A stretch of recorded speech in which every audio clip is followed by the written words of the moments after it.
partir daí nós temos outras questões, por exemplo, para terminar, Copa do Mundo, cidade da Copa, nós queremos transformar aquilo na cidade da juventude. Queremos discutir numa conferência de juventude como é que nós vamos transformar aquele espaço num meio adequado de referência, para ser uma referência para esporte, para lazer, para entretenimento, para cultura, para a juventude. Everton Teixeira, voltando agora com as perguntas dos jornalistas convidados, repórter da CBN, sua segunda pergunta. Candidato, o senhor citou ainda há pouco a questão da saúde e da educação e que seriam políticas voltadas não somente para o governo do estado, mas também envolvendo os governos municipal e federal. Caso o senhor seja eleito, como é que o senhor tentaria a ajuda, principalmente do governo federal, no qual o senhor também faz oposição?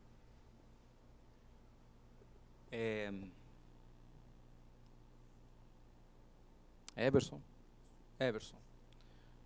existe uma coisa na Constituição brasileira, na República, algo chamado Pacto Federativo.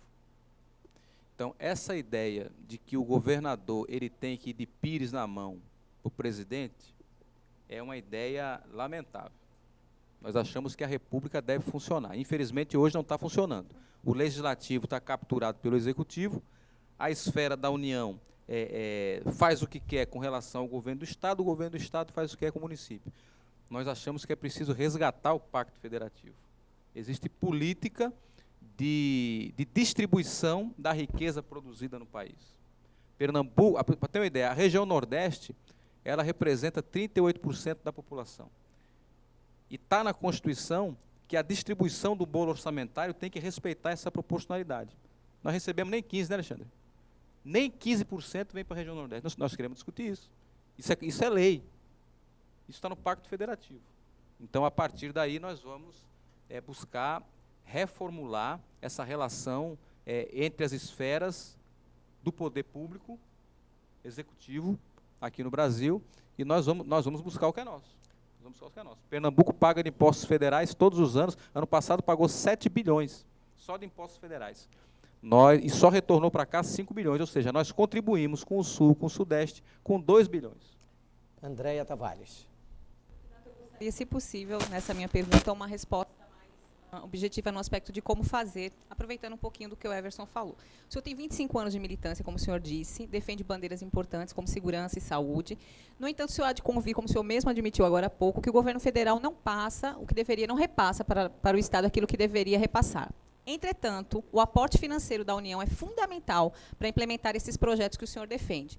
Vamos supor que tudo continue como está. O senhor assumisse o governo, não houvesse o repasse federal, tudo permanecesse como está hoje, o bolo continuasse sendo deficitário. De que forma, como o senhor pretende implementar suas propostas sem esse aporte federal? André, né? Ô, André, se eu ganhar a eleição, as coisas não vão ficar como está, meu amor. Se eu ganhar a eleição... Andréa Tavares, não meu amor, por gentileza, candidato. Ela já mudou. Se eu ganhar a eleição aqui em Pernambuco, já mudou. Então, nós trabalhamos com um quadro de alteração da correlação de forças políticas. Se nós ganharmos a eleição, porque houve... Candidato, como? Oi? Como é que o senhor pretende executar? Se nós ganharmos a eleição, nós temos força política para fazer gestão junto ao governo federal para exigir os recursos que são do Estado. Nós aqui pagamos impostos federais. Para você ter uma ideia, as duas principais obras do governo aqui, do governo Lula, chama-se Transnordestina e Transposição de São Francisco. Essas duas obras juntos, ao longo de vários anos, elas vão custar aproximadamente 10 bilhões de reais. Os impostos federais que nós pagamos aqui, em apenas um ano, são de 7 bilhões de reais. Então, nós temos poder de barganha. E nós temos que ter condições, isso nós vamos fazer, nós, enquanto Poder Executivo, articulado com setores do Legislativo, eu tenho certeza que nós vamos conseguir esse apoio, nós temos que rediscutir a questão da dívida pública e do orçamento público. Nós temos um projeto na Câmara Federal hoje, já está tramitando, já temos assinatura suficiente para isso, para fazer uma CPI na dívida e exigir auditoria na dívida. Hoje, em 2010, nós já vamos para 60% de comprometimento do orçamento federal com o pagamento de juros e amortização da dívida. Então, a partir daí, nós temos condições de ter recursos para fazer os investimentos que nós necessitamos aqui. Isso não é utopia, o Equador fez isso recentemente, há menos de 2 anos, e conseguiu reduzir em 50% o pagamento da dívida pública. No ano passado, nós pagamos só com juros e amortização, sem rolagem da dívida, 380 bilhões. Se nós tivéssemos reduzido aí metade disso, nós teríamos só no âmbito do orçamento federal algo em torno de 190 bilhões de reais para fazer investimento não só em infraestrutura, mas também em recursos humanos. Carlos Miguel. Edilson, na carta aberta que o pessoal divulgou hoje com relação ao movimento dos evangélicos de Jaboatão dos Guararapes, a carta começa com elogios ao PT e segue por toda a sua descrição com alguns outros elogios de diversos segmentos. Não há um ponto de contradição com relação a essa campanha que você vem fazendo de oposição ao governo, tanto do PT como do PSB, do atual governador Eduardo Campos? E eu emendo uma segunda pergunta. Caso você sendo eleito, o que você manteria desse atual governo? Do atual governo do Eduardo Campos? Sim. Olha, o governo, isso eu tenho dito desde a convenção do nosso partido. O governo, ele iniciou um processo muito interessante na TV Pernambuco. Infelizmente não está dando continuidade, eu espero que dê, né, até o final do seu governo. Que é, rapaz, tem uma mosquinha aqui. Engraçado que ela só vai onde tem o microfone ligado. Viu? É por causa da vibração. E nós achamos que essa dinâmica que foi iniciada na TV Pernambuco não pode ser encerrada. A equipe que está lá, a forma como eles estão propondo gerenciar a TV Pernambuco, eu acho algo muito interessante. As propostas que estão sendo levantadas lá, que tem a ver com a construção de uma TV pública, autonomia da gestão, produção de conteúdo local, fazer uma revolução ali, eu acho que essa dinâmica é algo que precisa ser continuado. Bem, com relação à contradição dessa carta que nós soltamos, olha só, nós achamos que por que nós soltamos essa nota? Está acontecendo hoje uma prática absolutamente reprovável por parte de alguns segmentos, a gente não pode generalizar aqui que são os evangélicos, são alguns segmentos que eu creio, inclusive, que são bastante minoritários, que estão fazendo uma campanha sórdida, uma campanha covarde, uma campanha mentirosa, contra o Partido dos Trabalhadores, mas é uma campanha que, na nossa avaliação, ela acaba resvalando para vários setores da esquerda brasileira. Então, por isso, nós nos sentimos na obrigação de fazer uma crítica, a essa movimentação conservadora, direitista que está acontecendo. Agora, até para não nos confundirmos, porque como nós fazemos uma crítica contundente ao PT, ao governo, etc., nós não podíamos nos confundir de forma nenhuma com essa onda preconceituosa. Então, procuramos fazer uma linha de diferenciação. E agora, ao mesmo tempo, para evitar o problema inverso, que é o de estar fazendo uma espécie de absolvição do Partido dos Trabalhadores, nós tivemos que botar nessa nota também quais são as críticas que nós temos, né? As críticas que nós temos ao Partido dos Trabalhadores, ao PT no poder, não são essas que são feitas por esses grupos. É a crítica à política econômica, isso eu acabei de responder para ela, de você privilegiar, né, você estar comprometendo aí mais da metade do orçamento público com pagamento de juros e amortização para os agiotas. É exatamente esse relacionamento orgânico que o PT assumiu com essas oligarquias, e o que vem favorecendo, inclusive, que esses setores, né, fundamentalistas acabem tendo condições de se sobrepor e ir às ruas com tantas mentiras e calúnias contra o próprio Partido dos Trabalhadores. Voltando aqui com a rodada de perguntas com as organizações não governamentais. Rebeboim, começa com você. Segunda e última pergunta.